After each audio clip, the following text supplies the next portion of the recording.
On en vient à ce plan de relance qui sera présenté par le gouvernement. Aujourd'hui, 100 milliards d'euros, dont un tiers qui vise à soutenir l'emploi. Oui, chômage partiel, formation vers les filières d'avenir et puis l'emploi des jeunes avec des mesures déjà lancées cet été. Olivier Samin, est-ce que les entreprises ont commencé à s'en servir? Elles ont été unanimement saluées cet été. D'abord la prime de 5 000 euros pour le recrutement d'un apprenti et même de 8 000 euros si l'apprenti a plus de 18 ans. Ça, c'était fin juin.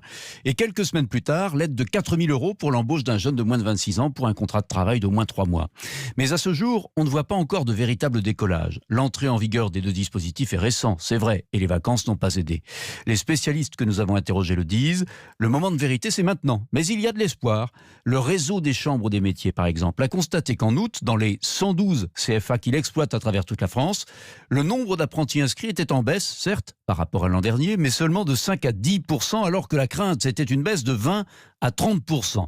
D'où l'optimisme, oui, quand même, du président des chambres des métiers, Joël Fourny. L'aide commence à produire ses effets, on le voit par le nombre de contrats signés aujourd'hui, mais il y a encore des incertitudes sur les mois qui viennent. Donc il faut sûrement des éléments complémentaires qui vont permettre aux entreprises d'avoir un peu plus confiance et de pouvoir s'engager. Un chiffre illustre cette situation. Dans l'ensemble des CFA des chambres des métiers, il y a aujourd'hui 30 000 apprentis qui attendent un contrat avec une entreprise. Olivier Samin du service économie d'Europe 1.